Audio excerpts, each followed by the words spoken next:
Welcome to On the Chain. This is Jeff here with co-host Chip. What is going on, everybody? What's going on, Chip? I'll tell you what's going on. Today's podcast, we're going to be digging in. Swell returns to New York City with some big names, even bigger announcements. XRPL innovation is exploding from trade finance solutions to a world's first XRPL hub on the horizon. And then XRP Seoul gears up to be Asia's largest conference. That's coming up real soon. David Schwartz reminding us what free speech really means. And in memory, in tribute to Charlie Kirk, a story that rocked the world this past week as Charlie Kirk got assassinated in front of thousands and thousands of people. Tributes pouring in from the US, the UK, Australia, even over from Poland's parliament. We're going to break down the impact this has had on free speech, politics, the future of the movement, crypto culture, and geopolitics colliding. Let's dive in. Ready to kick this thing off? Let's go. Let's go. Welcome to On the Chain. Welcome everybody down the chain. Dive in where you're coming in from. Where are we coming in from? Florida. I love it. Crypto 6 foot. Florida. What's going on, Mike? How you been, man? Mike, what's up? Greeting from Celebration, Florida as well. Great, good times. Come on. No, we're gonna get a violation for that being so close to the original, Jeff. Yeah. I think we played the tune. Ant is going to subscribe. Dude looks great. Thank you very much. I appreciate that. Yeah, I cut all that 3 years of growth off, and as my wife said, the homeless guy left the building. She's like, the homeless guy doesn't live here anymore, because I'd walk around, and she wasn't very much a fan. But yeah, it's shaved. Your hair does look amazing. It's shaved. Yeah, it's something. I'm still getting used to it because I'm not used to looking at it. It's not like I see yourself. I still think that I have the hair pulled up in the back, but that's how it is. Thank you very much. I appreciate those nice words. But yeah, a big week, Jeff. Just an absolute big week. What's that? Chip, you're an ex-hippie. I've been an ex-hippie my whole life. That wasn't even as long as it was. I've had it way longer than that when I was really young. So amazing. Like my daughter, I told my daughter, she's like, Pop, you always said you had one more left in you. I'm like, she goes, so I think this was it, right? I go, yeah, pretty much. I think I got it out of my system. It was fun to do. I enjoyed it. It was good. It was for what it's worth, right? But you got to join the living. I saw some buddies last night, and my one buddy's like, I don't know, something's different about you. Can't place it. I'm like, my hair. He goes, oh shit, that's it. I didn't notice it. Like, yeah, I'm back with the living. So I'm back with the people. Crypto 6 foot. I like Jeff's haircut. I have the same one. Okay, good. Very good. See. I was just saying, if we do a compilation over the 5 years of doing this podcast, Jeff's hair would be the same. You'd see maybe exactly a different. What you would see was like no hair, almost a beard, no hair, almost a beard, no hair, almost a beard. Like you'd see incarnations of that. That's true. You'd see, I'd had all kinds of crazy hairstyles of the since the inception of this, so it's kind of funny. Though. Yeah. Sorry, been a while since I've been here boat racing. You know how I am. We know how you are, man. Boat racing comes first, dude. We know how it goes. We know how it goes, Mike. We understand that. I'm an ex-hippie. I think that's the best. Yo, what's up, Will? What's up? Yeah, it was a troubling week. I mean, quite honestly, Wednesday, we were gonna do the podcast. Just a lot going on. Just it was a really rough day. Just the whole Charlie Kirk thing. It's like, the funny thing is they wrote on the assassin wrote on the bullets, if it's the shooter, who knows who that really is. But they said they had shell casings that said fascist. And the definition of fascism is silencing your opponent. So, that's really what happened. And a man who did so much, he really delivered the youth vote for Trump. I mean, and also conservatism and also Christianity. He lived his faith. He actually lived it, and he was unapologetic about it. But people calling him all these names and celebrating his death. Elon Musk put out on Twitter, or X, I should say, should the accounts celebrating Charlie Kirk's death be, should they be, banned? And I said no, because that's free speech. Free speech is the speech you agree with, the speech you don't agree with, And as vile and as horrible as it is, somebody doing that, now it's a different story if you're calling for somebody's death. Okay, that's a different type of a scenario. But if you are celebrating someone's death, and you're that's what free speech is. So for the other side to say, well, no, we got to ban these people. No, it's look, just let them open up, let them share their opinions, and then people will either like it or they won't like it. But other people can say what they want to say. But I think that ultimately, free speech is just that. It has to be free. You cannot say, well, I don't like that speech, let's ban it. This is what's happened in the UK. The march, I believe, I don't know if it's over, but it took place today. Looked to be very peaceful, massive turnout down in London. And we do have some clips of that, but I think that a lot of what they were doing too is celebrating Charlie Kirk. And it's amazing to see how much it was, we'll get into it a little bit later, but how much worldwide it was felt. But before we do that, Jeff, we got to jump into some crypto news. So you kind of teased this, but this is Fortstock. Here's how Fortstock is using the XRP Ledger's multi-purpose token standard to turn idle warehouse inventory into usable collateral, helping close a $2.5 to $5 trillion trade finance gap. This is Fortstock right here. Don't you hate when their name is Fortstock, but they have to get Fortstock1 as their handle? That's horrible. Because there's probably another Fortstock somewhere. Reminds me of Fortnite. Yeah. Well, no, I'm thinking about even like on the chain. Yeah, even on the chain. But I'm convinced we will eventually get that. So here's Fortstock right here. Let me go give it a follow. We'll jump into a little bit about what that's about, but let's go through the post here. It's turning warehouse receipts into programmable finance assets. In order to bridge physical goods, digital finance, Fortstock needs more than just tokenation. It needs multi-purpose tokens. Is that what it stands for? Yeah. Multi-purpose, what the hell is MPT? Why do they do that? It drives me crazy. Multi-purpose token, that's what it is. Why XRPL's multi-purpose token is a breakthrough. So you can embed legally relevant metadata, like the warrant number, the expiration, receipt, hash directly on chain. This is cool. Yes. This is some new stuff that I wasn't even aware of, Jeff. I mean, I knew about the MPT, but I wasn't sure what it really did. Capture the full life cycle of an asset, issuance, collateralization, and settlement, and there's no reliance on a complex external contracts. Man, we're getting closer and closer to real world utility. As they keep making these amendments and developments, we start realizing, well, as we're getting closer to tokenization of real world asset, because there's still a lot of components to it that you need. And then if we want to create a proper smart contract, and we want to be able to function, with all, and I like this, without all these external elements. So if you can build it and have it, kind of, as part of, the primary component to your transaction, then it changes, it becomes native. So if it's a native component, then now you're not worrying about, I got to fill in all these gaps, right? So now we can start from step one all the way through completion without having to have something external. I like that. I think that's a really critical element of it, and it's something that you and I have talked about quite a bit, within kind of like B2B transaction, big institution transaction. There's so many other elements to the contract and to fulfill a complex transaction. And now if you can build it all into the XRPL, which right from the start, it's probably one of the more complex blockchains with future potential. Meaning, if we look at Bitcoin, it's just very straightforward and clear. Here's your ledger, here's your transaction, and that's pretty much it. And then with XRPL, it keeps developing. It's like, okay, what was the gap that was missing? How can we adjust this? How can we continuously develop? How can we apply this to other to other sectors of finance or other sectors in general? And so this is what we're beginning to see here, which is, to me, it's really exciting. I really think that we're on to the right path at this point.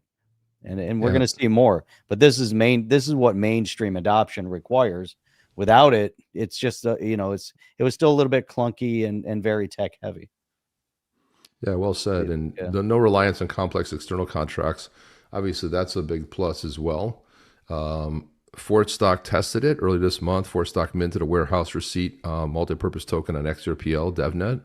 The issued token with detailed memo fields, it transferred it to a creditor wallet, collateral pledge, and then it burned it to return to closed lifecycle. All logic was executed, traceable, and on chain. This is the key thing. It's all on chain, so it's not. There's a paper trail, if you will, to use a legacy word, but you have a chain of command here where you can actually always track everything because it's on chain. So it unlocks more than just digital documentation. It really unlocks liquidity. And that's the key piece right there. The tokenized warehouse receipts can connect to on-chain liquidity like Ripple's USD and borrowers in real time, financing based on inventory, not credit history. Lenders, transparent tokens backed by physical goods. So you can see the game is changing there too. When you're basing it on inventory and not necessarily credit history as a borrower, and then the results. So businesses and emerging markets close their trade finance gap. And, we know the trade finance, there's some other chains that are involved in trade finance. XDC is one of them. But Ripple also, there's going to be plenty of people that are going to be in this particular area. The XRPL provides a compliance first, fee efficient rails to scale globally. And so if you look at what's next for Fortstock, we'll get into that. Hopes to expand the multi-purpose token to use debt instruments. Jeff, we talked a lot debt instruments a lot in the past. Loan tranches, performance tokens, partnering with real warehouses and regulated lenders, building programmable finance on real assets, not speculation, one warehouse at a time. It's a whole new thing, man. It's really fantastic to see this. And here's the Fortstock website right here, the future of trade finance. Transform inventory into institutional grade financial instruments, access 2.5 trillion trade finance market through secure asset-backed yields. I love a nice clean website like this personally. I know a lot of people like dark black and stuff like this, but I like stuff that just really focuses on the messaging. They're talking about the $2.5 trillion gap, talking about liquidity, all the things we just talked about for what warehouse operators, being able to unlock revenue, seamless integrations, and also having the legal protection. One of the reasons probably too they chose the XRPL to do this. Boom, you click a button, you connect your warehouse, and you're off to the races. So for businesses seeking capital, you can access capital built on a proven infrastructure, WMS integration, legal framework, tokenization. So it's really great, man. It's good stuff. It's very good stuff, man. Loving it. Love it. Slovakia in the house. Beautiful. Love to see that. Will Charles. And Christina Chan, she's the senior director for ecosystem growth over there at Ripple. She commented on it as well. She said it's exciting to see Fortstock using the XRPL's new multi-purpose token standard to turn warehouse receipts into on-chain collateral. A glimpse of how trillions of idle inventory could unlock real liquidity and new flows. So that's fantastic and good to see. Our pals Panos over there at Anodos, this is something exciting as well. They're announcing the first XRPL-focused hub coming in 2026. This initiative will foster job creation, economic growth, collaboration in governments with universities while expanding the XRPL ecosystem. So this is a lot of the exciting stuff that's happening on the XRPL, Jeff. Yeah, it's starting to kick up, so as we start entering 2026, obviously a lot of things that had to happen up until this point. Regulatory clarity is a big one of them. And we're starting to see more and more favorable turns towards regulatory clarity on a global scale. Obviously, there's still a lot that has to happen here in the US, but with that, and the development, and again, identifying as the world starts seeing, hey, you know what, blockchain is here to stay. Stablecoin, the big talk of the town on a global scale. So we start making this transition to stable utility of the asset, of a stable asset, and that becomes instrumental in all these other transactions. So also then understanding the power and potential of XRPL. And that's has been kind of, overshadowed by a massive lawsuit by an out of control SEC in the US that kind of held this lawsuit ongoing for a number of years, which could potentially then, not just tie up development, but would have potentially ended development. But here we are. Now we're starting to see things go almost into like hyperdrive, as we're covering, story after story and how this is applicable to, finance, to all sorts of different industry. And we're starting to see how ecosystems are developing. And that's, kind of to their title, driving economic and ecosystem growth. I think is really spot on, in terms of what we're going to see from these guys, but then beyond from many of these different companies that are rolling out. Yeah, and the hub will create thousands of jobs in Thessaloniki, boosting the local economy and positioning Greece a blockchain leader. So by partnering with the government, Amazing. universities will do this. So it's just, this is great to. By the way, I had to look up the pronunciation of that, Jeff. So just so you know, with Did you? That was Thessaloniki, pretty. That's pretty good.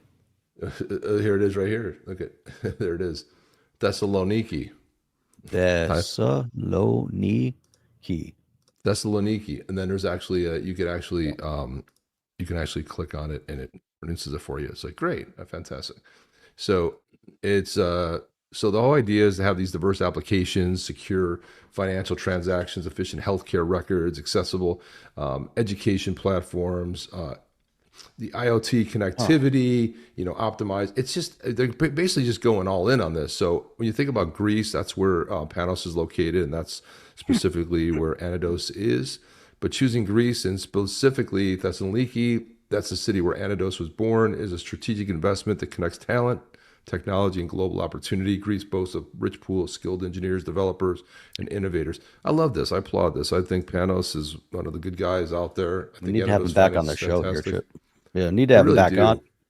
because I want to dig in and see, as he's reaching out to all these different industries, and there's some really keyed in industries that he brought up, with healthcare and trade and It's amazing. others that are really, kind of mission critical at this point. I would say probably one of the biggest missing elements, the big gap within healthcare research is specifically how do you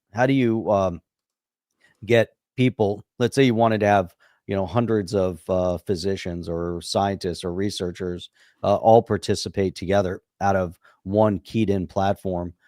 You have to find a mechanism of how do we get all these people together.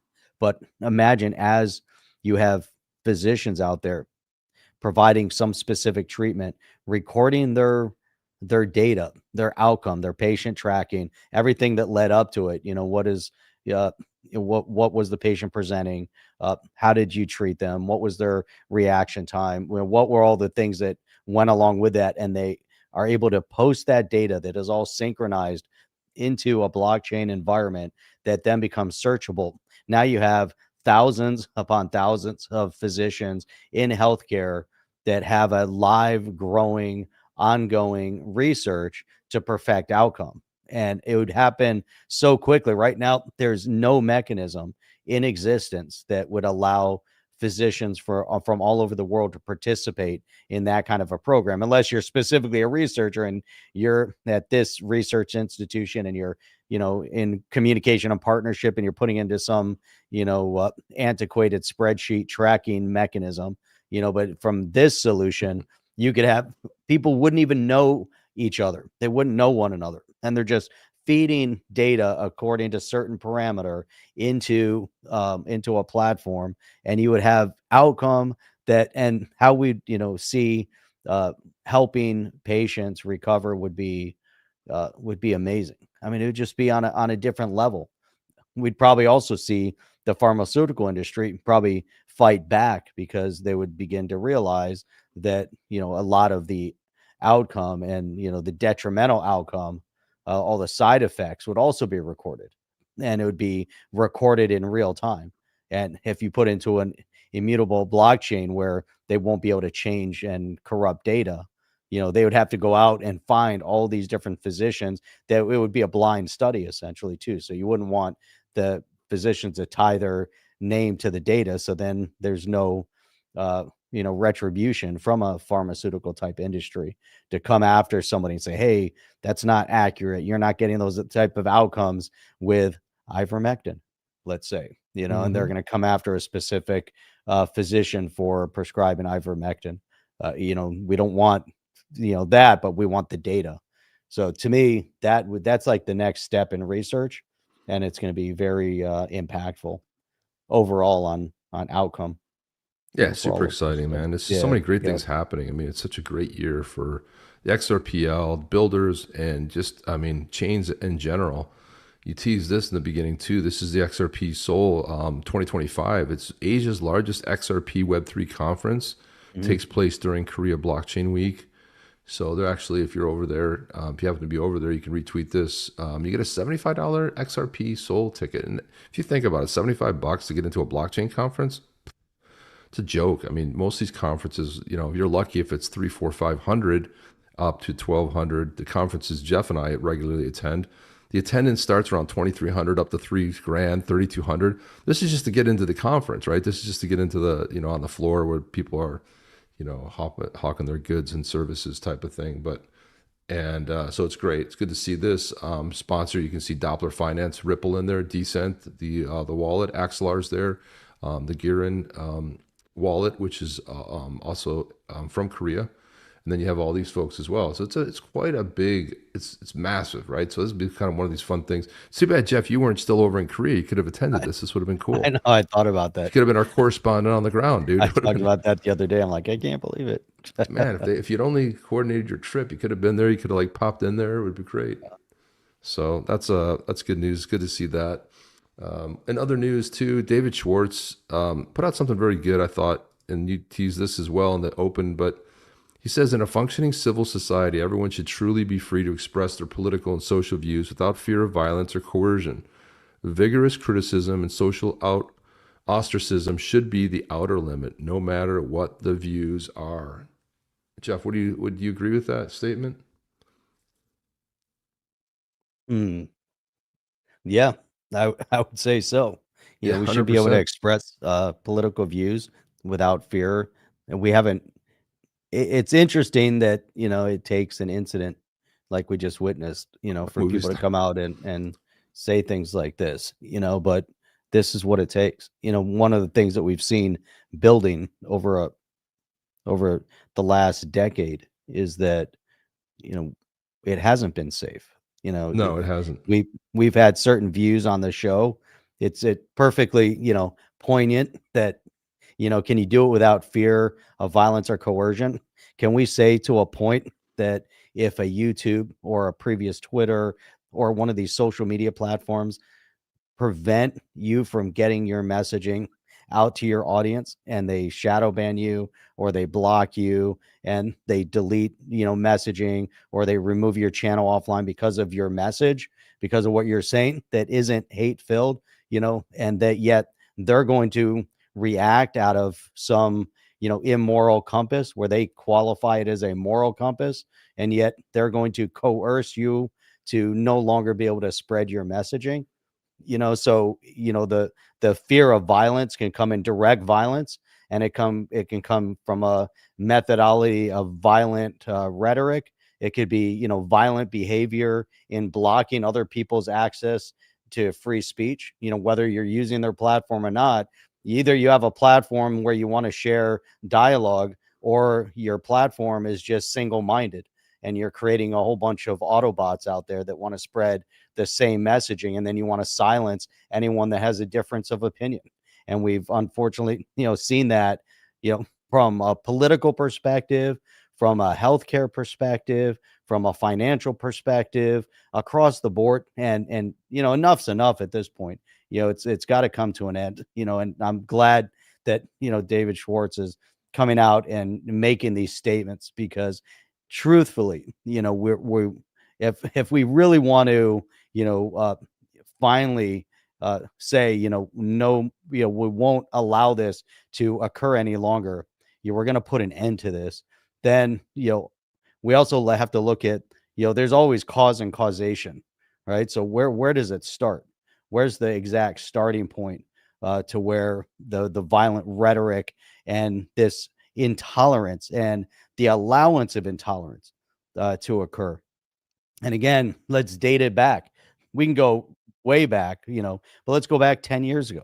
Let's go back to 2015 with the beginnings of spreading of irrational uh, thought process in order to block a candidate from running for president, right? And so if we want to date it back, and we could probably go further back, but let's start in 2015 with the false rhetoric and narrative that was spread by Hillary Clinton and her campaign to try to block Donald Trump from winning an election. And then let's go forward after he did get elected, the media, the social media companies, the politicians, all the false information that was allowed to be fomented and at the highest levels in order to remove a duly elected president of a country. And then look how it then spirals out of control, and how then the media covered everything up, and they allowed violence to occur in the streets to a point now that even while COVID was occurring, and we knew that there were ways to, get people back on track very, very quickly using things like ivermectin. And yet the politicians and the social media and the stupid people on the street that wanted to listen to the media and the social media and the politicians, and they would critique in such a demeaning, horrible way. If someone said, well, I took ivermectin, they would come out and attack them with vitriol. And then, from a conservative side, we said, okay, now we got to allow, let's have some compassion for these leftist lunatics and let them run amok. Well, you know what happened? We let them run amok. And now let's fast forward, 10 years, and we see a great conservative thinker gets assassinated in front of thousands of people. And the most grueling part about all of this, was that within minutes after seeing it, we had a close-up view of the assassination. And it wasn't so much, that, we lose, a person like that, which was horrible at such a young age, at 31 years old. But all of the kids that were in that audience, right? All of the people that were watching that saw exactly what happened. My son, 16 years old, is the one who sent me the video clip. And it wasn't the far off video clip. It was the close up video clip, so I know that he watched it. He then shares it with me. So if it was scarred in my memory, and Chip and I talked about this on Wednesday, and it keeps repeating it in my head. I don't know how he's seen it. And over all the years, I always said, when there were beheadings and things like that, when the terrorists were beheading people, I said, I'm and if they were made available, I said, I'm going to watch it, because I want to remember how evil people are out there. This was beyond anything that I could comprehend, and it hit me so hardship, and I'm looking back, how we're being blocked by social media, the intolerance, and people don't understand how critical these types of conversations are, that we talk about this stuff, because without understanding all of this, we can talk crypto and technology all day long. Hey, that's great. We love it, but in the absence of political freedom and freedom of speech, then all this other stuff doesn't even matter. And then we see so much stupidity coming out of the crypto community from a political perspective. And, this is a perfect example right here. This is a person said, oh, I'm going to unsubscribe your channel. Why? Because he's, from stupidity, right? Because he's not open to understanding the truth, right? And passion. He's not going to give tribute to a violent person. Who is the violent person? Are we talking about Charlie Kirk or the person that assassinated him? Because Charlie Kirk wasn't a violent person. Charlie Kirk was spreading love and freedom, right? And yet you have people like this, and this is exactly the problem. You have people like this with this type of mentality and attitude. Okay, murder and rape is worse after rape and torture, right? This is a crypto channel. No, this is a crypto geopolitical channel. Correct. First and foremost. But even if it was a crypto channel, we decided we're going to pay tribute to Charlie Kirk and talk about freedom of speech and the impact that this type of mentality has on people. then that's that's what we get to do. This is our channel, but you also have the freedom to unsubscribe. But I would say if you're going to unsubscribe from a channel because we're going to talk about someone that spreads love and freedom, then that's stupid. That They I don't don't even want to even hear the know. message. That's But we'll that play yeah, clips. the We'll message. play clips that define that totally from people who I heard everything. Charlie Chris, Charlie Kirk is a Charlie Chris. Geez, how's he on my brain? The former governor. My gosh. And but Right. when you think about Charlie Kirk, look, whether you loved him or you hated him, whatever. I don't care if somebody on the left get executed. You're not going to celebrate their death. No, nobody should ever. We have to have political discourse. And Charlie, one of the things he said was, when the conversation stops, that's when we're in trouble. That's when we're not having public discourse. And if you choose to leave, great. That's great. We live in a country where you can be freedom. Our channel's already shadow banned. We'd have over 100,000 people right now based on the way other channels grew. But we're shadow banned here on YouTube. We lose people all the time from just, we don't see where they go. We don't know. YouTube removes people from us.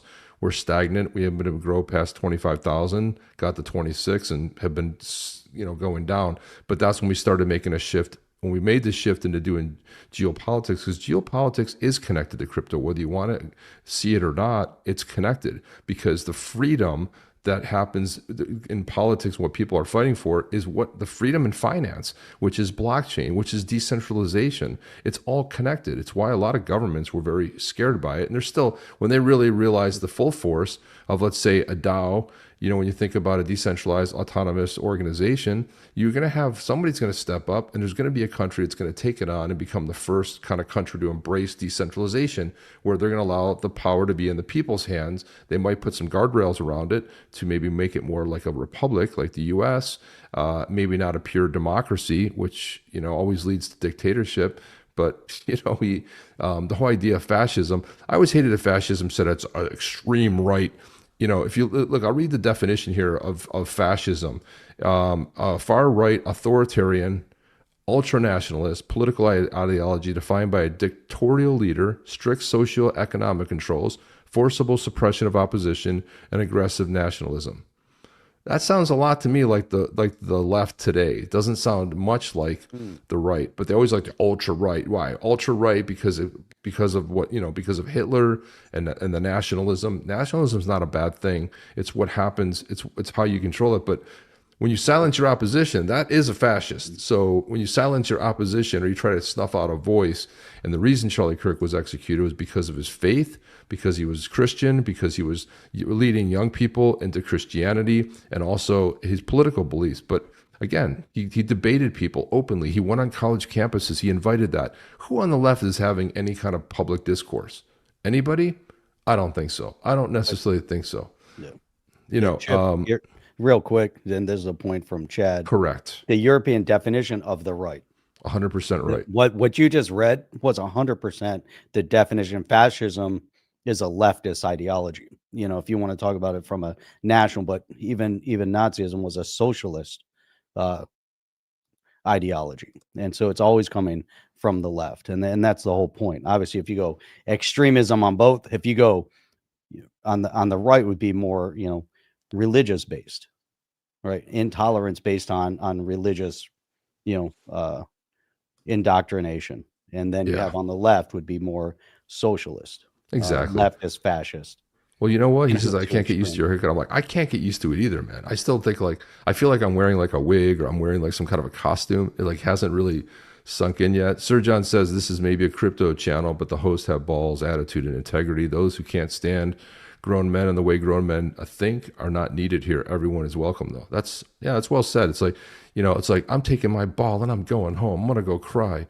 Like all the people who will play some clips today who thought it was a great idea to celebrate someone's death and saying great, and then they got fired from their jobs because they don't want people like that working there who celebrate death. I mean, again, you're free to say it, but there can be some there can be some fallout, and it does come down to the truth, right? Right, left, same bird, says Karma. To some degrees, that is a true statement. I think more when it comes down to politicians, but I think when you follow the actual, if you follow conservatism, again, the conservatism that we call in the U.S., because that's why I'm not a registered Republican, because I don't like a lot of Republicans. I think they're weak-minded. I think they're feeble. I think they're full of crap, and I think they're no different than the left. So I can agree with you on that, Karma, but I have to stand for something, and I have to be able to, like it says on my X profile, that I'm a constitutional conservative. There is no constitutional conservative party. In New York, you can actually register as a conservative. There is no conservative party in Florida. So they're not necessarily right. They're not necessarily the same. They've been more divided than ever before. I wanted to read this. I thought this was something good that made me think. This is Tamina DeBorgi. She wrote this. She said, at a human level, and the reason I saw this is because David Schwartz reposted it. Otherwise, I probably wouldn't have come in contact with it. At a human level, sadness is obvious. Any assassination is a tragedy, but the real weight here goes beyond one man. What happened in Utah is experienced by an assault on the very rules of the game in America. The founders designed a system where conflict was inevitable, but violence was not welcome. They knew disagreement would be heated, so they wrote a constitution that channeled those disagreements into debate, speech, and law. The principle, the substitution of words for weapons, is the cornerstone of the republic. So when Charlie Kirk was shot on stage, the principle was attacked, and those, even who didn't even knew him or liked him, who opposed his politics, feel a wound, because the injury is not only to him, it's to the American covenant itself.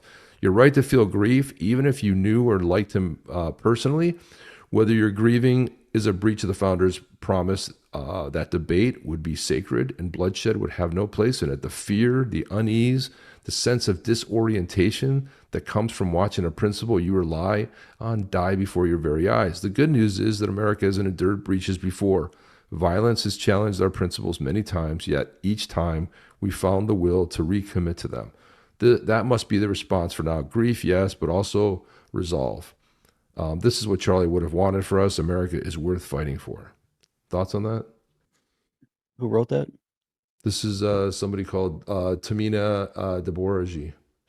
I don't know who she is, but I just saw that David Schwartz reposted it. She's an attorney for Fighting for Free Minds Institute for Justice, which I know that pretty well. But again, the whole idea here, well, she's tapping into something a little bit deeper than anything political, which I thought was actually a pretty good. It was a good take, and Schwartz reposted it, which is something that I watched. But this is the fallout you get, Jeff. Like Tom Emmer posted this. He says, "Shame on you." This is Ilhan Omar from Minnesota. He says, you used your platform to share a disgusting video, a video full of lies that tries to justify the actions of a deranged coward who murdered Charlie Kirk with your nearly 3 million followers. Charlie was a loving father and husband, dedicated his life to conservative movement and to create a healthy, nonviolent space for civil debate. This is a new low, even for you. In this video, I don't even want to really play it. I have it. It's funny because it's people putting on a new sunroof, but it's what's said over top of it. It's I mean, basically, if I do this, it's reprehensible. It's totally reprehensible what these people, and immediately, even when they wanted a moment of prayer, they said they wanted a moment of silence. Then they asked for, a moment of prayer while this was happening. And the members of Congress melted down on the left. They're so immorally, deranged that they couldn't even have a moment of silence for someone that just got shot. And it was, I mean, how is it that they're immediate, and this is how that they hate America, that they hate this country, that they hate our Constitution. 100% where these people stand. And the other point is that, if you think about through all of this time, there wasn't one point where politicians, Republican or conservative politicians, ever came out and tried to demonize individuals, right? Whereas the left, the politicians, right, came out and demonized the people on the street. They demonized Republicans on the street. They went after individuals. And again, for the most part, and unless you can find one, but on the conservative side, they never demonized the people on the street. They went after the party leadership. They went after the elected officials. They went after the non-elected bureaucrats that were causing the problems. They went after the activist judges that are and now we're seeing there was a judge that wasn't even an attorney, that's a judge that obviously was put there out of pretense to support whatever leftist causes they wanted to promote. I mean, the whole thing is just so twisted upside down, how crazy it is. But this is what galvanizes people, right? You take out one of our top thinkers, and here's someone that went on college campuses for discourse to get all sides to talk to each other, and this is who you choose to take out. You think that is somehow going to be resolution to the cause of the left. This is the end of the left. The left doesn't have a moral compass to move forward beyond this at this point. They lose everything at this point. Why? Because now if you think about the left, you think about a Democrat, if you're a Democrat out there, you are now the party of hate and intolerance. And that's it. There's no way, there's no escaping it at this point. This is what they preach. This is what they stand for. And if you think and you want to have the avatar of a Democrat, it's going to be a woman with pink hair, that is just completely insane out of her mind. And then and then you'll see how they adhere to the Islamist cause. They worship the Islamist cause. They promote the Islamist cause. They spread the Islamist cause in this country. And this is how they're so irrational. And then they're going to come after people that want to promote free thinking, sharing of thought, sharing of experience, sharing of dialogue. They're against all of that. And if anything, if our experiences going through COVID didn't teach us anything, it was that those on the left were completely intolerant of reality, completely intolerant of facts. And now it's magnified to a level of, I don't know, it's like 100-time magnification at this point. Now you can't unsee it. Now you can't unsee everything that they've done to undermine civil society, whether it's at the primary education level, at the high school level, or at the collegiate level. They're trying to undermine our freedoms and our Constitution at every direction. And you have to wake up to that, because in the absence of freedom in this country, forget about crypto. I don't care how much crypto you have. I don't care what you've done. In the absence of freedom in this country, the whole world melts down. We're seeing it. We're seeing the meltdown over in Europe right now because of the fact that they lack freedom and they're trying to arrest people for what they think and what they post on social media. That cannot happen. And we're not tolerant to that kind of thought process. And this country is the only country in the world that will be a beacon onto others and will be the beacon of freedom that will fight that. Right on, Jeff. Well said. That was beautifully said. Justin, go ahead and post I don't know if any comments getting deleted. Maybe it didn't post or something, but go ahead and put your comment there again. So let's see if we see it. We're not deleting comments. Nobody has the right to delete comments. I mean, necessarily the way to delete it. But I want to go through some and unpack some of these. Sir John said that, by the way, Europe is so crooked that we who support Israel are seen as Nazis. And I'm not kidding here. He also said that when people of no morals hate you, you know you're on the right path. True. That's a really good statement. Chad says, I don't know what a Democrat sees from atop their horse, but I know it's not the moral high ground. Well said. I really want to leave Europe. It's, stand and fight, man. I mean, this is it. Visual vendetta. Left politicians are corrupt people who act like they care, but in actuality, they get their money and power by manipulating the people with false facts, information. Example, a man can give birth. Exactly. A man can give birth, right? Like it was always about the science, but the science, except when it comes to the actual science. And then more monkey business. Hatred is a disease that eats the best part of your brain with no cure, and that's it. If you hate, it fills you. I mean, it's such a dark place to be where you have to hate people, and that's where on the conservative side. My mantra is always keep our arms open, because at some point, even those with the leftist ideology will come home. And we've seen that multiple times over. Some are too far gone. They'll never come back because they're so mentally deranged. They're so filled with hatred. Like Monkey Business said, they're so filled with this demented rage there's no way to get beyond it because now their brain has been impacted. And they're just so sick with that. And that has to be, the edges of civil society. There's always going to be people like that on the periphery of civil society. The majority of people, I believe, want to live within civil society. I don't care what part of the political spectrum you're on. They want to live within civil society. And the minority are the ones that will influence. But then we see an entire political party that's hijacked by the periphery. That doesn't work. It really doesn't work. I wish we could maybe play, if Tommy Robinson's going to hit the stage, I'd like to see, I don't know who has that link to the live stream. I was trying to find it here. But this is Justin's comment. He was wearing a vest. It deflected on the top of it, went through the neck, hitting the brainstem, killing him instantly.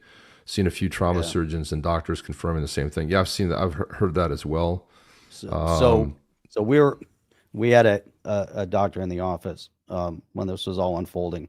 Some guys doing some stuff, and so I immediately went in. I'm like, oh my God, you guys see this? And we're watching this video, and it was instant, right? They were saying, oh, there was stabilized and critical condition. No, it was instant. Nicked the carotid artery. The blood flow was just. It was crazy. You even see his shirt jump. His shirt jumps. Yeah. Like your shirt wouldn't jump if it hit you square in the neck. So, when I saw that, when his shirt jumped so much what happened. Because he did wear a vest. It was so bad. It was so bad. It was so horrible. But Jeff, not to segue here, but I forgot to play this Ripple Swell video. So we're gonna. Oh my God. We kind of like went right over it, but I'm gonna play this because I thought it was pretty good. Let me play this. All right. I'm here in the city that needs no introduction. There's no mistaking its skyline or its neighborhoods. And from Wall Street to One World Trade, it's the largest financial hub in the world, truly powering the global economy. That's why I'm proud to share that New York City will be the new home for Ripple Swell. Every year, the brightest minds in fintech, crypto, and economic policy will gather here to exchange bold ideas and forge meaningful connections. I hope you'll join me for the 9th annual Ripple Swell in the city that never sleeps. It's gonna be in Miami. No, New York. I will be there, Jeff. I've applied every year since 2020. Not since 2000, but 2020, and I finally was. So I'm excited to be going there. But Chip was ahead of his game. 2000. Yeah, so I was like, even before they existed, it was fantastic. Before they existed, he was already applying. Adam Sand says the assassination of Charlie Kirk has been keenly felt by many here in the UK. I personally found it really unsettling and deeply saddening. To all my brothers and sisters in the West, you're not alone.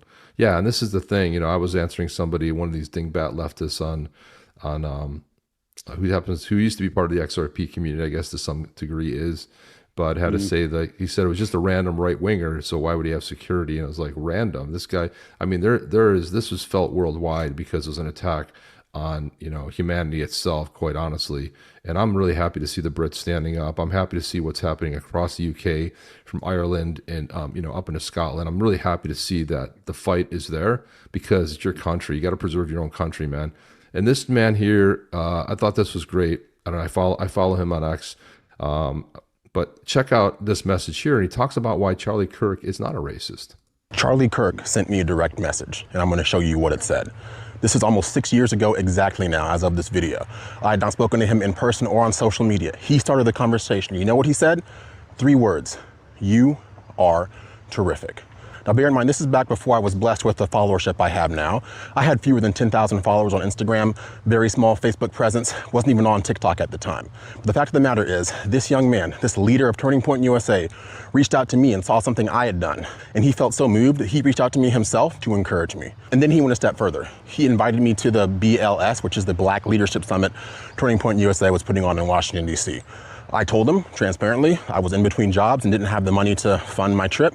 He told me that they had scholarships available and to email him directly and he'd be able to take care of it.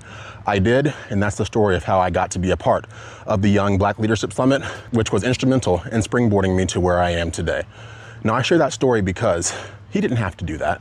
And if he was a racist person, why would he do that?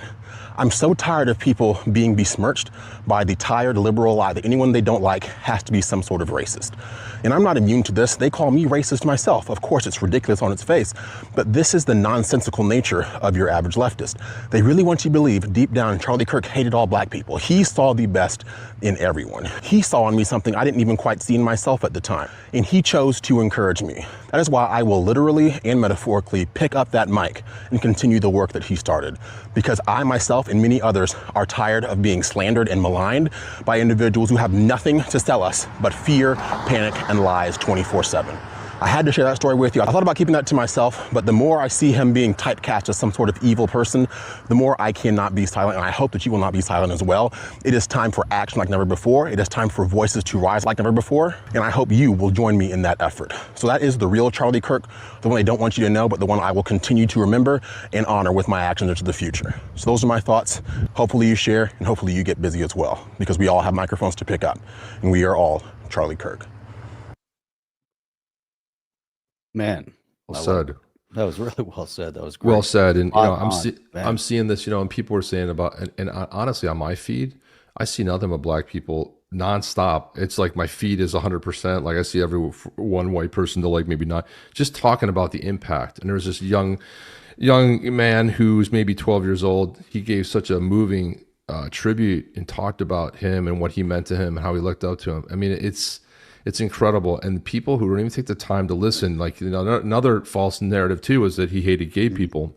Right. And here's him engaging with, you know, in one of his, you know, college appearances.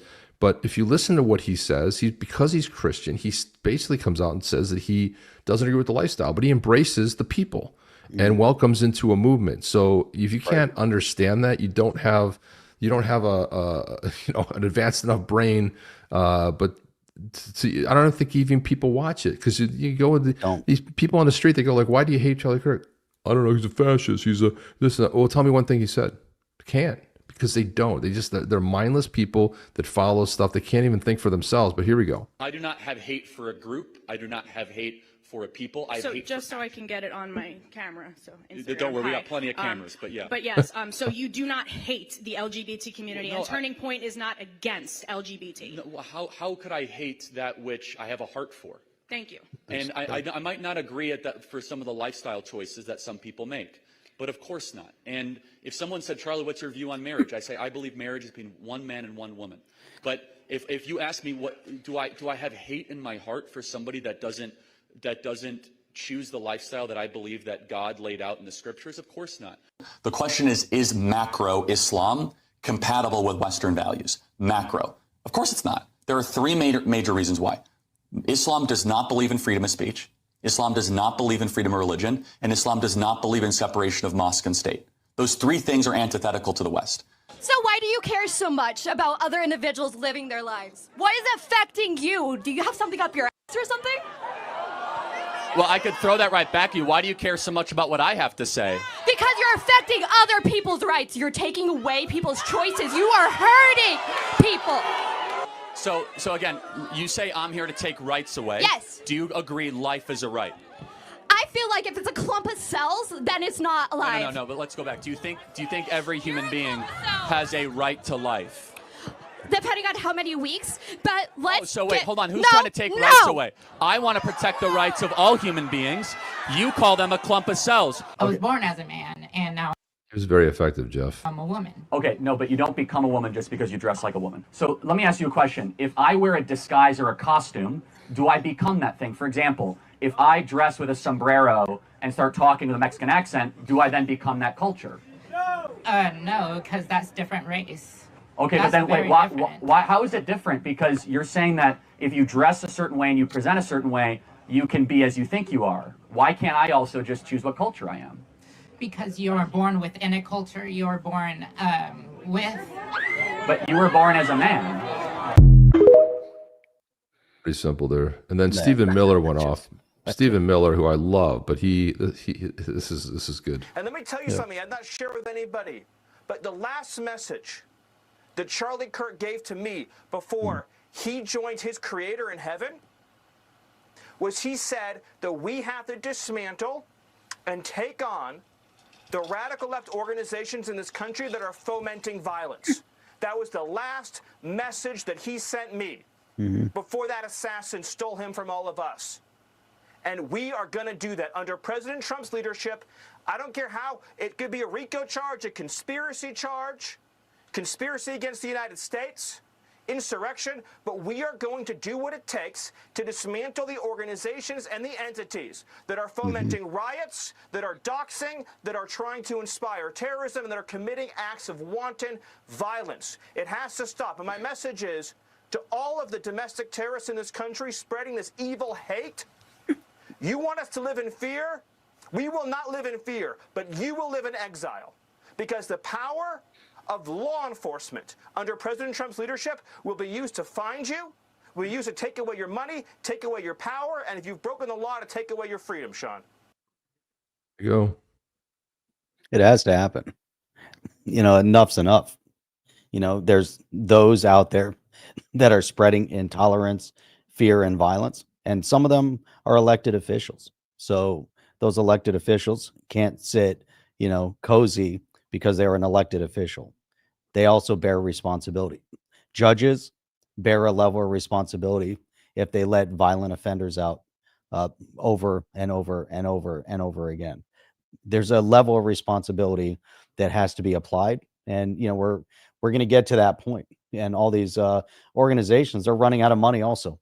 All the NGO money, the USA money, all that is dried up. They don't have money. So, Jeff, let me show you. Let me show you what Islam thinks about the gay movement. Look at this. Watch this story here. This is insane. Do you understand? No. What? You are currently. He knows exactly what's going on. What's your name, mate? What? What's your name? British gay couple who welcomed a refugee into their house. They both ended up being beheaded. Yostin Mosquera's savagely violent actions have caught up with him at a train station in Bristol. Surname? Jot what? Jot Mosquera. Mosquera? Paul Longworth and Albert Alfonso were decapitated and dismembered in their own home. I mean, this is. I mean, think about tragedy. Here's two men who welcomed this immigrant into their home, opened it up, right, and they end up paying with their lives. I mean, this is just. I'm sorry, man. This is the problem, is that people don't understand. And meanwhile, you have the left who are attacking the right for, you know, because of the LGBT, they don't like gays, all this stuff. Meanwhile, here's two gay men who open up their home and try to give this man a start, and then they end up getting killed in a violent way. It's just, it's very tragic, man. It's very tragic to see that. And unfortunately, this is just the way that they think. That's it. They don't embrace it. Sir John is saying mental disorders are real. We as a society have to enable treatments to all in need of them. Supporting the disorder is not helping them, but is endangering society. And liberalism has become a mental disorder, you know. And so, and XRP Plumbing is saying, you know, a big part of everything there that's been disseminated over time is really, you know, also to divide and conquer. You know, all the hate that is fomented, you know, between the people. All right. So if we keep elevating hate to a level where there becomes violence, that's exactly what they try to do. They want to fragment everything that we're building. And so there are entities at play that are spreading the hate and intolerance, you know, and we're seeing so much of it, you know, coming, you know, through social media, through regular media. It's not just social media. The regular news spreads misinformation, lies, and deception on a regular basis. TV shows, comedies, dramas, movies disseminate all of this stuff. I mean, it goes on and on, how the brainwashing has taken place from lower schools and all the way up through colleges. And we see these college campuses are in complete meltdown because we have people that are going there. Maybe they shouldn't even be there on college campuses, but they're not there to learn. The professors aren't there to teach, you know, so what are the kids going to college for? You know, when you have this mix, it's starting to become irrational, and it's all just based off of brainwashing, right? And Steve Willett says this. He said, I'm positive some countries that emptied their jails and told prisoners to go to Europe. What do you think? Everywhere. I mean, Australia, it happened here in the U.S. Most of South America emptied their prisons. They emptied their prisons. They got rid of all the prisoners. They sent them, they flew them here. They got them to the border. It's exactly what happened. And when you have Trump saying, hey, we got to get rid of the people, the bad people. Oh, you're racist. You're this. I mean, listen, we all know it's the voting bloc. They really don't care about these people. They armed that. How do you think 5 million Social Security numbers made their way into illegals, right?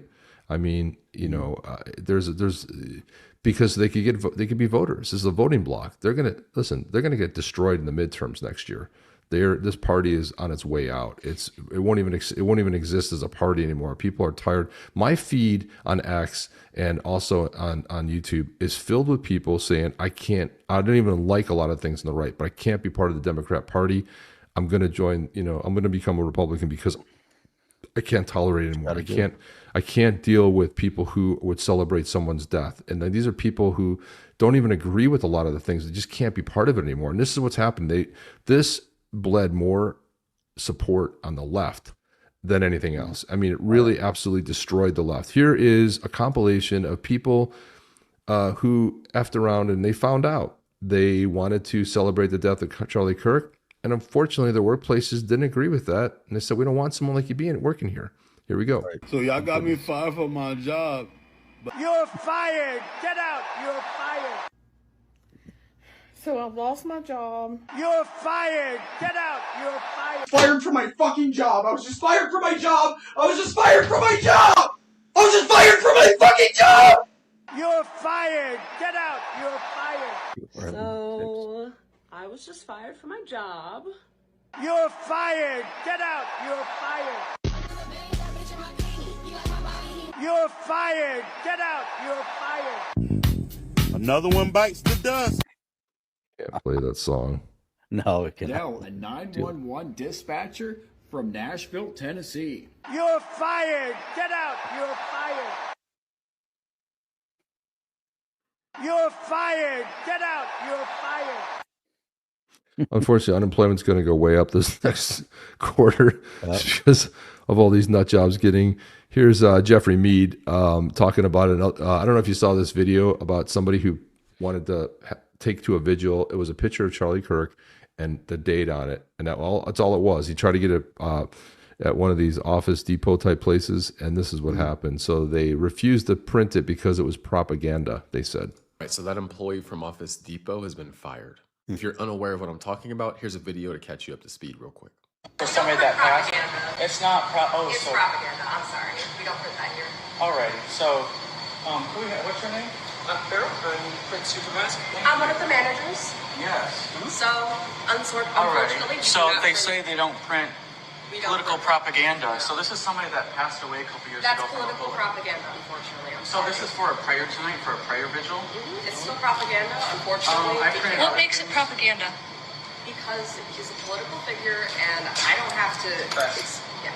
Office Depot posted this like 15 minutes ago. We are deeply concerned by the incident that occurred at store 3382 in Portage, Michigan. The behavior displayed by our associate is completely unacceptable and insensitive, violates our company policies, and does not reflect the values we uphold at Office Depot. We sincerely apologize to the customer affected and to our community for this regrettable situation. Upon learning of the incident, we immediately reached out to the customer to address their concerns and seek to fulfill their order to their satisfaction. We also launched an immediate internal review, and as a result, the associate is no longer involved with the organization. We are committed to reinforcing training with all team members to ensure our standards of respect, integrity, and customer service are upheld at every location. Our customers and communities deserve nothing less. Accountability. Respect to you, Office Depot, for handling this quickly and efficiently. Also, guys, just a reminder, I have a free email newsletter where I go into more detail on many of these topics. Nice. This is one of the only places I can't. I recommend following this guy. This guy's fantastic. That's really cool. Yeah, it's like, hey, well, look, you know, and the thing about it is like, and people are upset about it, like freedom of speech. Yeah, but sometimes there's consequences. People don't. There were some high-profile people who, like an assistant dean at a college, that was let go because you're dealing with students. And if you can't be middle of the road, if you're going to celebrate someone's death, and again, that you have, I support the right for them to say it. But again, the place of business, the place where you work may not agree with that, and they may not want someone like you working there. And that's just unfortunately that's the how you fallout. get rid of people. Yeah. Hey, Chip, we told because of the topic and everything, kind of missed the whole segue into the giveaway today. So we're kind of over the top of the hour. We're gonna put this this new song up. We're giving away a Badass Yeti. We have 3 entries so far, Jeff. Three entries. There haven't been any Yetis. Everybody can go ahead, even if you've won. We're gonna let everybody jump in on this one. So go ahead and play the song. Get ready. 2 things you got to get ready: the word of the day and your Zaman wallet. So here we go. Are you ready?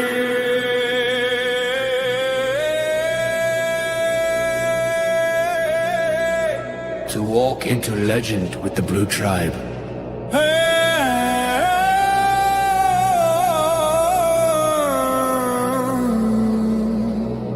Ormvigger calls of Clan Spirit Walker.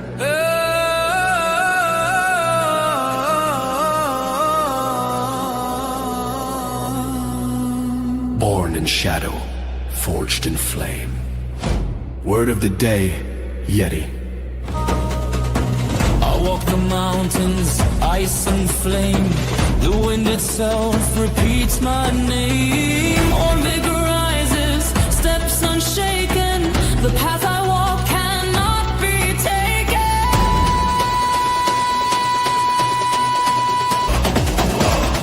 Spirit walker, I roam the night. Stars above my guiding light. Every step the earth does roar.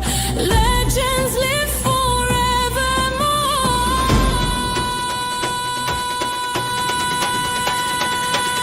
Obsidian bold roast. Strength within what Yeti's boast. Drink it hot, the fire flows. BadassYetisCoffee.com. It grows. So lift your voice, the story sings.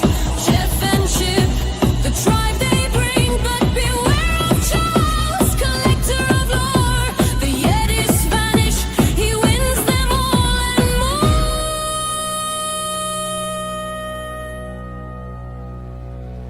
On the chair.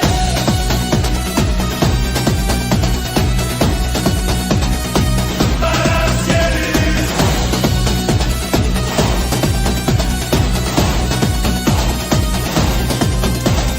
Born for battle, made for legend.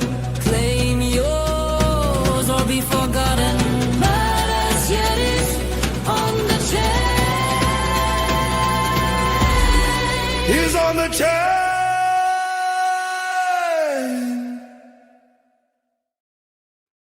That was awesome, dude. Rough Rican, man. You can always count on Rough Rican to jump in support for the show. Thank you for that, Rican. Appreciate that, my man. Always, he's always there, always supporting. Going back 5+ years, OG in the community. Look at this. I got Rick rolled. Rick Astley, stunt double. Rick rolled. Thanks, man. I need to chair my hair. I need to change it up. It's still pretty long on top, though. Yep. You know, oh, look at that. Oh, that's crazy. This is my flock of seagulls haircut now. Flock of seagulls. I was going to say flock of So I can do a flock of seagulls. See? Yeah. I'll just do the show like this from now on. You say Rick Astley, man. I got to change it up here. My God, dude. So yeah, it's still long up on top there. Banger. Nice place. Nice product placement. That's the whole key right there. Go to BadassYetis.com and get yourself some Obsidian Bold or whatever you fancy. I mean, it's fantastic coffee. We talk about it all the time. It's good. And look at this. Holy cow. Charles coming in with a big old banger. Bam. God bless Charlie's family. He's dancing in heaven. Yeah, dude, I got to say one of the most things that like brought tears in my eyes was watching his casket being rolled in and watching his wife touch his hands and like just say how much she loved him. I'm like, there's nothing that could be more horrific than that, you know, having to bury, you know, a spouse. It's just it's too much. This is Tommy Robinson. I loved what he's had to say here, and then we're gonna show some of the tributes from around the world here. We'll have a lot to say about Charlie Kirk at our event. Let me say one thing though. What did he speak about? Courage all the time, showing courage. Do you know that assassination, that attempt is to instill fear into everyone, to prevent people standing up and to prevent people speaking up. You want to honour Charlie Kirk. You go and speak up. You speak louder. You scream if you have to. So to anyone who is contemplating not turning up at a protest or a college campus or a debate, that's the last thing you should be doing. You want to honour that man and give it the legacy that he's leaving.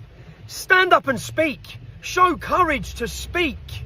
Don't give the bastard who's murdered him, or the organisation, or the corporation, or the government, or whatever it is that's killed him, don't give them what they've wanted. Don't let them win. Now is the time. Now is the turning point. Now is when you speak louder than ever. Ever. You cannot allow that. That doesn't mean you're not scared. You can be scared. As he talks about, courage is being scared, but still doing the right thing. Free speech. It's not just a right, it's a biblical right. It's your right to truth. So, as we're preparing for our event on the 13th of September, march for your country, okay? March for freedom. March for your children. And march for Charlie Kirk. And God bless his family. And God bless the United States of America and their belief in free speech and their fight for us. Charlie Kirk spoke up when I was imprisoned. Charlie Kirk spoke up against what was happening in Britain. He visited and he spoke up in the defence of our freedom of speech. We looked at J.D. Vance, we looked at Elon Musk, we looked at Donald Trump. There are the people defending us. And we will make sure that the million Brits that turn up on Saturday honour the life, the sacrifice and the legacy that's going to be left of Charlie Kirk. Join us. I'm going to try to get Tommy Robinson on this show because we're defending him. We've defended them. I've been a big fan of his for the last 10 plus years. He's fantastic. So I also want to thank Flatliner as well, Flatliner for gifting it on the chain membership. Also, big shout out to Charles and also Rough Rican, major OG in the community. Thank you guys for the phenomenal support there. Also, here's what happened in Australia. Check this out. One of the things Charlie Kirk used to do before he spoke, he loved the bagpipes. He loved bagpipes. Whenever I hear bagpipes, there's steel in my spine. I straighten up. I push my shoulders back. Look at that. Fortunately, I didn't show the whole thing, and I couldn't find the whole thing, but it was just fantastic. There's a lot of people there. I mean, this is amazing. Yeah, this isn't some random guys. Showing. And here we go. This is Poland and the Parliament and Polish Parliament. Yep. It's a tribute for Charlie Kirk.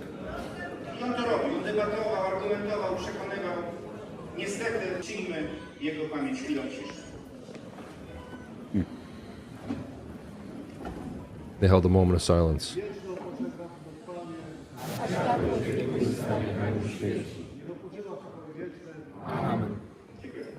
Our prayer. And also, too, I had a big shout out to the Yankees who also did a moment of silence. But as you know, and the Cubs, where Charlie Kirk's from, he's from Chicago. They put up a big thing, and you know, I applaud that. And a lot more people have asked for it, and they asked for it in Congress, like you said, Jeff, and they were turned down. I mean, regardless of who you, I mean, this whole idea when you just go like, I don't know, I like the message. If you don't listen to the message, we played a couple clips. There's thousands of these clips around where it's totally counteracts anything that has gone before. Holy cow! Oh man! Bam! Big support. Man, that's massive. Appreciate Mike. Thank you so much. And you know, one thing I'll say about Mike too is that not only does he purchase the coffee, but he goes on to talk about how much he loves it. Recently, James Rule, I said, "Hey James," because I said something about our coffee, and he goes, "Oh, dude, I didn't know you had coffee." And I was like, "Yeah." So he bought some. He's like, "Dude, this is really good coffee. I'm telling you, it's like you're not just bullshitting me." And so thank you for that, Mike. Thank you for being a big supporter all these years, man. Thank you for being a friend. Really appreciate you, man. Appreciate you guys, all of you guys. Visual Vendetta, there's 589. I love that 589 in there. Visual Vendetta, thank you for being a part of this community and for the support for all you guys have done. So we appreciate the support. Again, these kind of things kind of just cover, you know, the streaming stuff, the streaming software, the bills and stuff like that. So it's well appreciated. So we try. Our whole goal is not to come out of pocket. We've been pretty close to doing that, but it just covers the stuff. So we're very happy to have that support and really show your appreciation. So thank you for that, man. Much appreciated. So yeah, whoa, Mike. Yeah, absolutely. Whoa, love you all. Yeah, man. Look at that. And look what he has for his avatar right there. Badass Yetis Coffee. Hells to the yeah, man. It is good stuff. Big baller. Mike, good looking out. Yeah, absolutely. So it's just, it's incredible to see what's happened. The thing is, I think what this has done is united people. If you remember after 9/11, there was united both sides. Everybody, you just go to a gas station, the somber look on people's faces. But this shook me to the point of where, Jeff, I couldn't do the show on Wednesday. I was too shooken up. I was too harsh. Yeah. It was just too much. I couldn't. It was a lot of stuff to reflect on and think about. I mean, we play Charlie Kirk. We played his videos here all the time. And he was just a good dude. He was so intelligent. His knowledge of scripture was incredible, where he could just cite anything, Old Testament, New Testament. He knew exactly the Bible, where it was in the Bible, the verse. He could cite it, and I was always amazed by the level of intelligence of this guy. And I was actually shocked for some reason. I felt like he was, even though I knew he was a young guy, 31 years old, to have 31. To be your life snuffed out, not to see your kids grow up, to see your kids, these two young kids. And I think one of the things that really, I started watching this last night, but it got too heavy and I couldn't finish. So I'm going to put this up. This is Erica Kirk, and she's got an amazing message here. The fact that she showed so much poise and so much resolve and getting up and even only a couple of days after this event, but she had somebody clipped this message. I was watching it. It was too heavy, so I had to kind of turn it off and just couldn't see somebody going through this. But I'm going to play this. I'm going to put it full screen.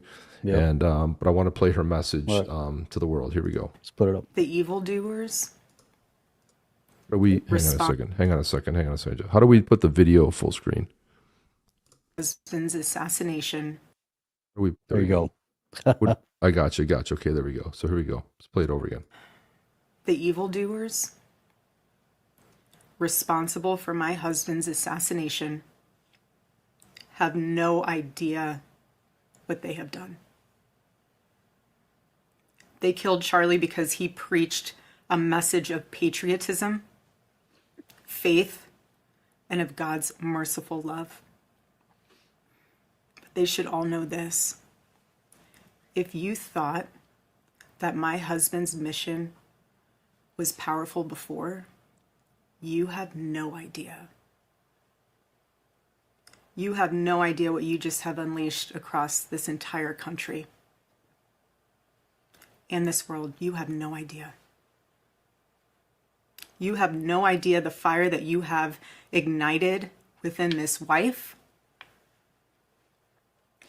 The cries of this widow will echo around the world like a battle cry.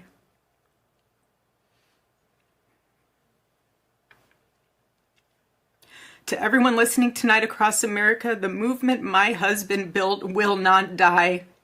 It won't. I refuse to let that happen. It will not die. All of us will refuse to let that happen. No one will ever forget my husband's name, and I will make sure of it. It will become stronger, bolder, louder, and greater than ever. There it is. Yeah. There you have it. Man, oh you gotta man. get us back over there. So yeah, it was a powerful message. She spoke for quite a long time, but I think she's absolutely 100% right. And the hemorrhaging on the left, the people leaving in droves, saying like it's the last straw. I can't have a party that celebrates death universally. It has no tolerance. The party that's supposed to be of tolerance has zero tolerance and wants to snuff it out. And it is amazing that his organization was called Turning Point, and that Turning Point happened on September 10th. When he died. I mean, weird that it was called Turning Point, but it was a major turning point. Mike has this comment too, and this is the shot heard around the world, and if you don't understand it, look into your history. Very much was the shot heard around the world, man, and it's just amazing. She will carry on Charlie's mantle. Absolutely, she'll carry it on, but she also invited people to the December gathering that they're going to have, and she invited everybody to come. She invited everybody, get involved in a church, so the impact, like somebody had written it. I wanted to play her video too, but just don't have the time. But she had talked about the fact that Charlie will be bigger in death than he was in life, have a long lasting impact. And this is This is exactly, where we, I see these comments in here, and I just have to say we don't have time to address them. Jeff, I'm sure you're seeing them too. We've already addressed them thousands of times. Won't get into it, but what we will get into the drawing. So it's time to put the drawing forward, guys. We only have 10 people. Put in Yeti if you want to win a badass Yeti. 10. We only have 10. That's kind of shocking, but type in YETI if you want to win a badass Yeti, and we're going to go ahead and do the drawing. Let's play the song again. Play the song one more time. And I'm going to be posting these songs up on X as we post the winner as well, so everyone gets to see it. Plus, if you're subscribed to onthechain.io, the song is going in that email that goes out, so you get get audio, link to the audio podcast, the YouTube video, all the different articles we've covered, all the different videos, and then some, because there's stuff that we don't even get into. And so if you're subscribed on thechain.io, in the meantime, enjoy this, and then we'll get ready for the drawing for the Badass Yeti number 532. This is Spirit Walker, Warm Vigor. Let's do it. Are you ready?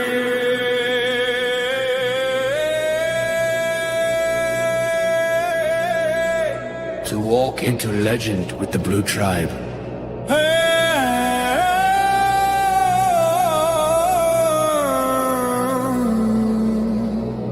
Warm Vigor calls of Clan Spirit Walker.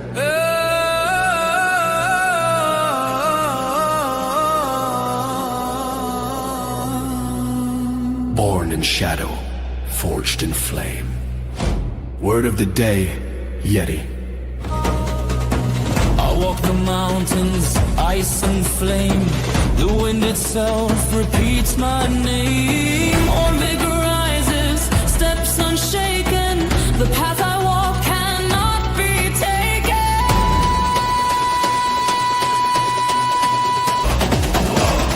Spirit walker, I roam the night. Stars above my guiding light. Every step the earth does roar. Legends live forevermore.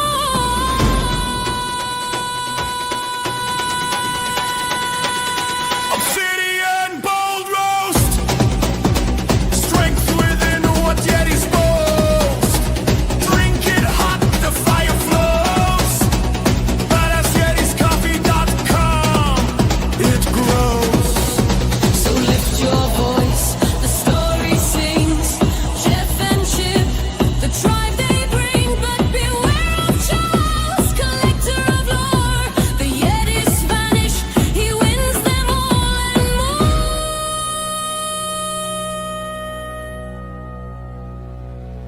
On the chain.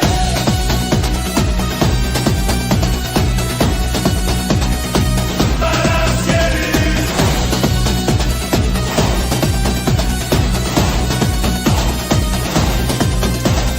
Born for battle, made for legend.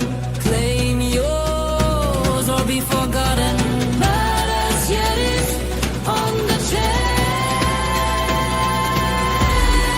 He's on the chain.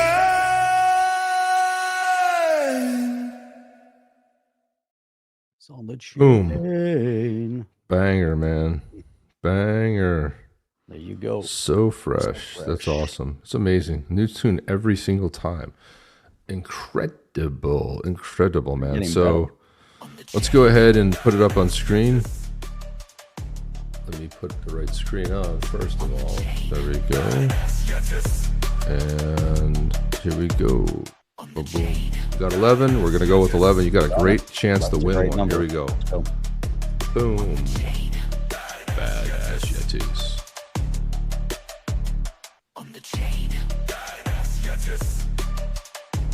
Boom! The winner, Oh. chicken dinner. The winningest man There around. you go. I had a feeling it was Biggest going to be Charles too. man I had a around. gut feeling it was going to be Charles, and damn, Charles, good for you, my man. You must have an army of Yetis by now. Winningest man around. There you go. You know what that means, guys? Every time you win a Yeti, you have to go purchase a Yeti. That's what it is, a 1-to-1 deal. So you end up getting it at half price. That's right. New rule. If you lose. Charles has 49 Yetis, so he has to go out and get 49 Yetis. Oh, yeah.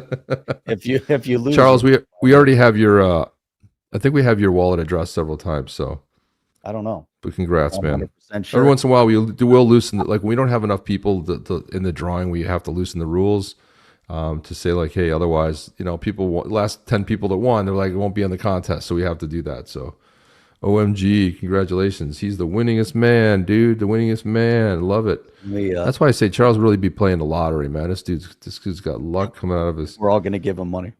Yeah, play the lottery. Play something, dude. Beautiful. Congrats, Charles. Beautiful.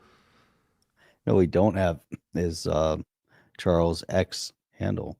Here's a random one. I got my 7th booster right after I finished crying. What? Congrats, Charles. Trying to go back in history here. There we go. There we go. So he put it back in there. He put it in there. So okay, good. No, we know. All you have to do is go on our stream and look for Charles and on the chain, you'll find it. It's not that hard to find. So it's incredibly. He might change his wallet. Maybe he wants a different wallet. Oh, X is Grunge 777. There we go. Grunge, baby. Hell yeah. Congratulations, Charles. Go Birds. All right. It starts in RG and ends in HVV. Indeed it does. Okay. Indeed it does. So let me show this badass Yeti that you just won. Badass Yetis. There he is. Check this guy out. And Ormvegger. That one day we gave the wrong one away. We did the whole that song, and then I had a couple open, and we gave the wrong one away. It happens. But yeah, but look at this guy, man. Look at the detail, right down to the things his gloves, utility belt there. Utility belt, and this guy's kick ass. Look at that. All right. So now, Charles, you're gonna get him. Gonna transfer this bad boy over. Let me move everything so I can transfer this guy. Transfer, baby. Let's do it. We go. Let's get the transfer go. Let's get this transfer going. Thank you, man. Appreciate it. Yeah. Thank you for showing up and thank you for the support. Get the Zaman wallet. All right. Scan. Man, it's so great with the QR code. You just scan it, slide to accept, and it costs 0.000012 of an XRP to do this transaction. Beautiful. It's nothing. It's nothing. Mike is inviting Charles to Florida so they can go to the casino together. That's a great if you're taking someone with you, man, it better be Charlie, man. He's great. Question is dice or blackjack? By the way, that Bills game was tremendous, man. I was so bummed. I was like, man, the defense isn't showing up. What's going on? And that turnaround, I mean, 250 yards in the fourth, it was never been done in the NFL before. 2 touchdowns, rushing. Also, what's funny, in all of Bills history, Josh Allen became the one player that ever played for the Bills with the most rushing yards. Not a running back, quarterback, most rushing yards. Amazing. So it was a tremendous game. They play the Jets tomorrow at 1 p.m. We'll see what happens there. Wow. And I would have said I said even if the Bills lost, they would have been tied for first because the Patriots lost, the Jets lost, and Miami lost. Miami got destroyed. But it would have been tied for first because you had 4 losers, but now they're in first place. It was weird to see the Chiefs go down. I think they'll be bouncing back this week. So we'll see what happens. I know Justin's in here. I don't know if he has any words on what happened with the Chiefs, but I was shocked to see them drop that game. Look at that. That's all the Patriots. Look at that. Pouring out onto the streets in over in England. It's beautiful, man. What a beautiful sight. And I'm happy to see this. I'm happy to see them standing up. But you know what? They're going to wake up tomorrow morning. They've got facial recognition cameras everywhere. And I would expect some people to be getting arrested. Oh, they just keep doubling down on stupid. This is what you want the left to do. You want them to keep going because, people are like, oh, they should stop. No. Please double down. This is the most glorious thing that's ever happened. The more dumb things they do, it's just, like the old saying goes, you never interrupt your enemy when they're in the process of destroying yourself. You're like, have at it. Do more of the same. I hope they keep it up here into the midterms. I hope they continue, the left worldwide continues their stupidity. All they're doing is igniting the fire in people. At some point, it's either comes the revolution or it becomes mediocrity. You either get conquered or you stand up. And so why isn't any country able to preserve its nationality? You've seen Poland step up. You've seen Hungary. They want it to remain Hungarian. They want you to assimilate, learn the language. They want you to assimilate, learn Polish. They want to keep it Polish. But it seems like there's an all-out attack anytime it comes to white people can't preserve their thousands of years of that's what Europe was. I mean, Europe, that's where the white people are. They're in Europe. Yeah, they ended up in Australia and New Zealand and other parts of the world. But this is the whole thing: is that America's more of a melting pot, but to preserve European culture. And I go to France because I want to experience French culture. I go to Spain because I want to experience Spanish culture. I don't want Spain to turn into something where resembles the U.S. or England or some other country. I want to have paella.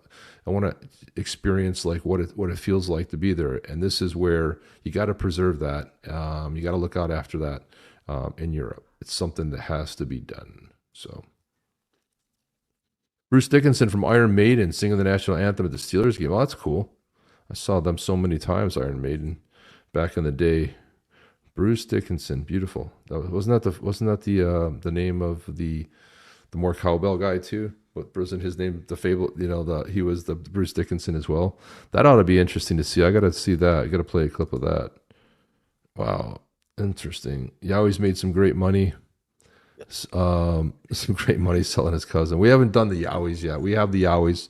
We will release them at some point, but got a bunch of things to release. We have the Yowies, but we got some things to put out. Just got sidetracked by some other things, but we will get back on track. But guys, thank you for all the support today. Listen, keep the peace, keep your voice loud. Don't stop talking, for what you believe in. And understand that the other side thinks differently, and it's okay. We don't want to demonize the other side. We're going to ban them. No, we're not banning them. Give them the platform. Give them the free speech to say what they want to say. And you may not embrace it, but that's what free speech is. It's the speech you agree with and the speech you don't agree with. And that's what's happening in Great Britain right now, is that the people the guy got arrested because he called somebody a Muppet. And another guy, he called the cop a Muppet, and he was going to, if you say that one more time, I'm going to arrest you for calling somebody a Muppet. I mean, this is insane. This is, like, if you had said this, if you were saying this, like, if we had, like, speculated, like, well, in the future, you probably call someone a Muppet and get arrested. You're like, come on, dude, that's never going to happen, But it will, and it has. Muppet. You call them a Muppet. I wish I had that video. Call them a Muppet. I will arrest you. People being arrested for speaking their mind, and then you have two-tier Keir Starmer over there saying, "Oh, we believe in free speech." Really? And then he put out a post about Charlie Kirk, and he got decimated, talking about free speech and how important it is. Oh my God, he got destroyed. They have people that their job is to go on social media and see if you posted something that's opposing. If you can't, if we lose the discourse and the free speech, and we're going to censor everything, man, you can't control that. You're just blowing people up. You're blowing your whole country up. You got to be able to have free speech, whether you like it or not. And whether people want to celebrate Charlie Kirk, it's their right. It's their free speech. You got to let them do it. You don't have to agree with it, but if you don't want to listen to someone, turn it off. Stop following somebody. There's ways to mitigate that, but the wrong way is by violence. Violence is the wrong way. You got to do it with civil discourse, and that's one of the things Charlie stood for. And I saw Ben Shapiro. Maybe I'll play that tomorrow night. Ben Shapiro had a great. And again, I don't always agree with Ben Shapiro, some of the stuff that he stands for, and some of the takes he's had. But I liked what he said, that we're going to continue. He used to do college campuses. He's going to start doing it again. And Ben Shapiro is very good. Remember, I think he might have been the first one to start that. He wasn't like on college campuses where they had a tent outside. He was in a controlled scenario where they're like on a stage and stuff. But Ben Shapiro was doing that 10, 12, 15 years ago. And he says he's going to start doing it again. So I applaud that. And I love what Erica, Kirk said, the widow, and she's going to stand up. They're going to go on. Turning Point's going to get bigger and bigger. It's going to continue to attract the most positive people. It's going to continue to, it's amazing all young people who embrace not only conservatism but Christianity as well. It's a beautiful message. It's a message of peace and love and being accepting. So Charlie's voice will live on and other people will step up. That's how it always happened throughout time. You're not replacing somebody, but some people will rise and they will step up. And I think Erica is going to be one of them that we'll be seeing a lot of. And she'll be the voice and the face of Turning Point.